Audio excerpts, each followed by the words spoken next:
युद्ध के बीच में बड़ी जानकारी सामने आई, जहां ईरान के विदेश मंत्री अब्बास अरागाची की चेतावनी सामने आई। अरागाची की तरफ से कहा गया कि जहां अमेरिका का हित वहीं करेंगे हमला। अरागाची की तरफ से कहा गया कि यूएस का साथ देने वाले देश भी निशाने पर है।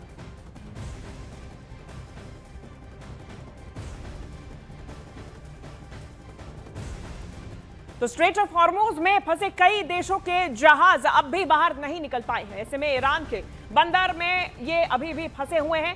अब्बास पोर्ट पर जहाजों की कतार देखी गई। हॉर्मुज में क्लियरेंस ना मिलने से ये सभी जहाज फंसे हुए हैं। ऐसे कई जहाज हैं जो कि इस वक्त स्ट्रेट ऑफ हॉर्मुज में हैं। जब से ये जंग शुरू हुई है तब से फंसे हुए हैं और यहां से ईरान किसी भी जहाज को बाहर नहीं निकलने दे रहा है। और ऐसे में क्लियरेंस ना मिलने से ये सभी जहाज स्ट्रेट ऑफ हॉर्मुज में फंसे हुए हैं।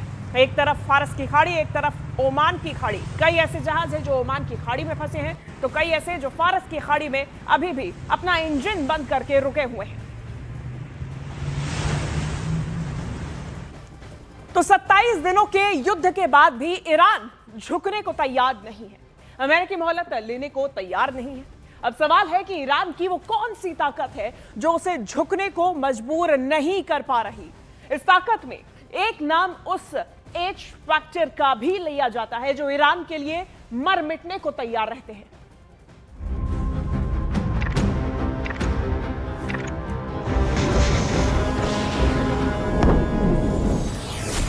ईरान ने अपने बूशहर पावर प्लांट का बदला इजराइल के हरेदा पावर प्लांट को दहलाकर ले लिया है। ईरान का यह पलटवार बता रहा है कि वो मिसाइल के बदले मिसाइल मारेगा, बम के बदले बम मारेगा, ड्रोन के बदले ड्रोन से जवाब देगा। Oh my God! चाहे इजराइल हो या फिर अमेरिका, ईरान हर हथियार का तोड़ निकाल ले रहा है। ईरान ने ट्रंप के सीज फायर प्लान की कार्ड जैसे निकाल ली है। एक तरफ ट्रंप दावा कर रहे हैं कि ईरान से बात चल रही है। ट्रंप दावा कर रहे हैं कि ईरान टोटल सरेंडर के लिए रेडी है। The other side, I can tell you, they'd like to make a deal. And who wouldn't if you were there? Look, their Navy's gone, their Air Force is gone, their communications are gone. That's the biggest problem. It's very hard to communicate. लेकिन Iran military और leadership Trump से ठीक अलग बयान दे रही है। Iran के supreme leader ने ट्रंप से समझौते से साफ इनकार कर दिया है। ईरान के नए सिक्योरिटी बॉस जनरल जुल्कद्र ने अमेरिका से समझौते पर बिग नो कह रखा है। जिन बाकर कालिबाफ को ट्रंप अपना आदमी समझ रहे हैं, उन्होंने भी सीज फायर को फेक न्यूज कह डाला है।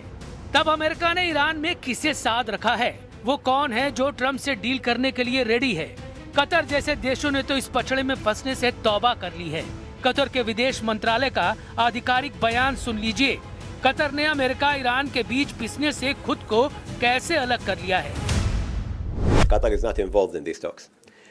Our views about any talks, if they exist, are consistent with our very principled position that all conflicts will end on the negotiation table. समझदार मुल्क हवा का रुख भांप चुके हैं, मगर कुछ मौका परस्त युद्ध को भुनाने में लगे हैं। वो अमेरिका ईरान की डील में बिचौलिया बनने के लिए उतावले हैं। अमेरिका इजराइल ईरान की लड़ाई में नंबर बनाने के चक्कर में कुछ देशों ने हद पार कर दी है। पाकिस्तान का जनरल मुनीर दावा कर रहा है कि वो ट्रंप का पीस प्रस्ताव ईरान को भेज चुका है। तुर्की के स्वयंभू खलीफा एर्दोआन दावा ठोक रहे हैं कि युद्ध की मध्यस्थता वही कर रहे हैं। रूस ने कहा है कि ट्रंप के 15 शर्तों वाले प्रस्ताव की रिपोर्ट भरोसे लायक नहीं है। Такого рода информацию иранские наши друзья нам не передавали. Это первое. Второе. Мы не знаем, насколько достоверны все эти сообщения. रूस की बातें ईरानी मिलिट्री से मेल खाती हैं, जिसने जानकारी दी है कि उसकी सीज फायर पर किसी से कोई बात नहीं हो रही है। इजराइल ने भी युद्ध को रोकने का कोई सिग्नल नहीं दिया है। नेतन्याहू अपने सलाहकारों के साथ नए सिरे से सिक्योरिटी मीटिंग कर रहे हैं। उन्होंने सिक्योरिटी कैबिनेट को भी बुलाया है। इजराइल ने अब तक ईरान में अपने सभी टारगेट हिट नहीं किए हैं। नेतन्याहू का प्लान ट्रंप से बिल्कुल अलग है। ट्रंप दावा कर रहे हैं कि उन्होंने ईरान में लीडरशिप का सफाया कर तख्ता पलट कर दिया है। ईरान में नए ग्रुप के साथ उनकी अच्छी बातचीत चल रही है। We have really regime change. You know, this is a change in the regime because the leaders are all very different than the ones that we started off with that created all those problems. So this was, I think we can say, Jason, this is regime change. जब Trump युद्ध का खात्मा चाहते हैं तो Iran उन्हें झटका देने लगा है। ईरान ने सुपर पावर के करियर को मिसाइल से दहलाने का दावा किया है।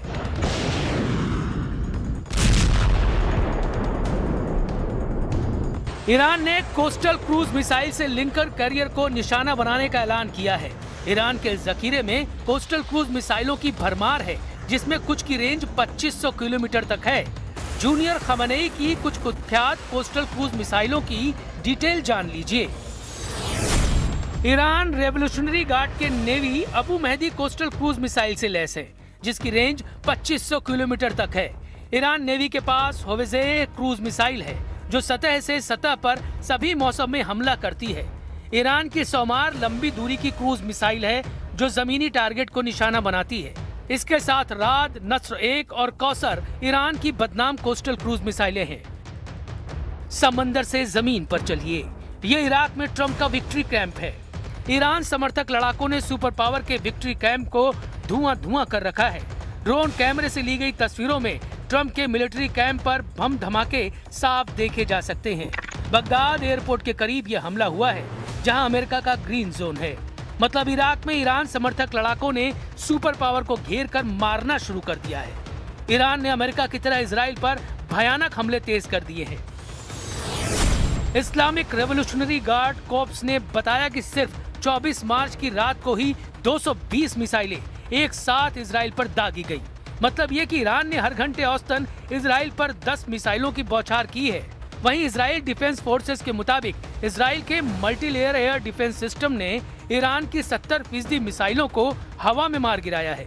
बावजूद इसके आयरन डोम, एरो सिस्टम और डेविड स्लिंग को चीरकर 30% मिसाइलों ने इजराइल को भारी नुकसान पहुंचाया है।